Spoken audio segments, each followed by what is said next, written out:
on MSNBC. Yesterday, the House and Congressman Joe Barton allowed a compromised version of the Combating Autism Act to be voted on in the House, and it passed. And the good news is that while it's a watered-down version of the Senate bill, what it did do is it provides clear-cut recognition of this disorder, and it's the first step in government acknowledgement that there is an environmental factor in the stunning increase of incidences of autism.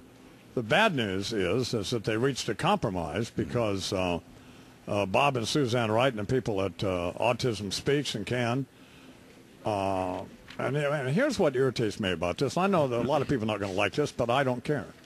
Is they enlisted the aid of my wife and me.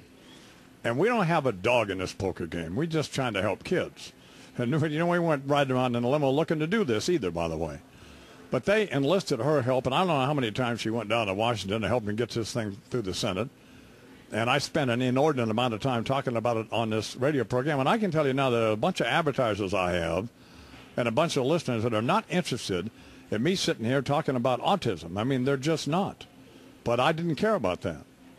And I didn't think, and I felt entitled to take the position, and I am entitled to take the position because of what I did to help them get this thing passed. And they can delude themselves all they want, but they wouldn't have got anywhere. They'd have never got this through the Senate if I hadn't screamed about it. And those are the facts. And if Deidre hadn't gone down there and raised hell with them, and they'd take her down there and take the choke chain off of her. And I told her from day one, I said, these people will use you until they don't need you anymore, and then they'll be out of the foxhole. Yeah.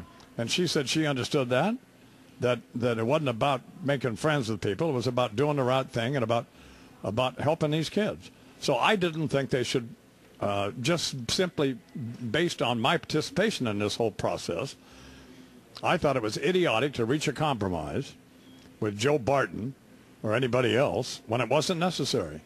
And what they took out of the bill was the $45 million that was designated to go to the NIEHS, which is the arm of the NIH that is responsible for environmental research, that there was that specific amount of money mandating them to do these environmental studies. Now, in the bill now, go ahead. Yeah, well, and to spend that figure earmarked yes. for that destination. For these specific environmental factors that may or may not, may or may not.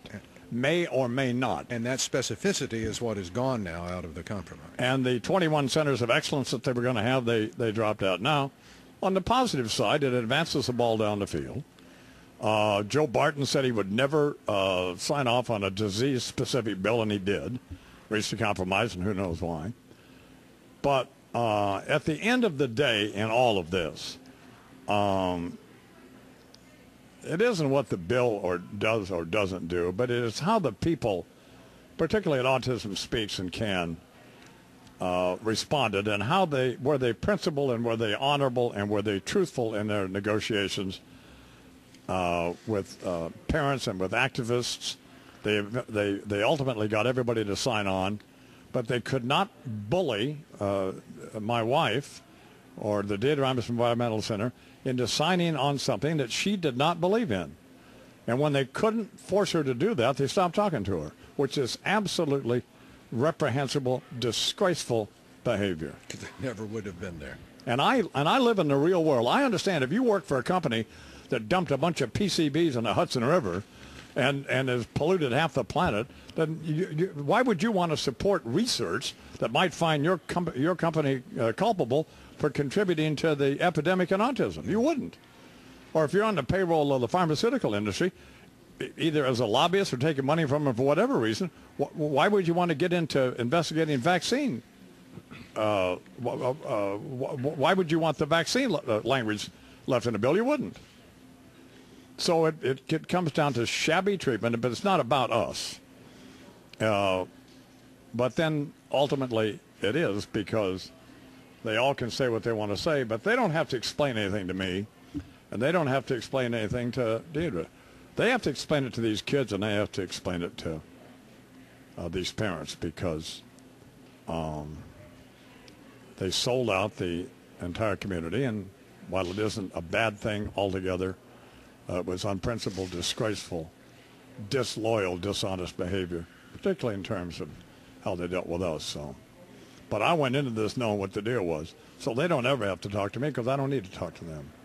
But they used you till they used you up. they really owe her an apology because that's, you know, and I know they don't like it, but you know what?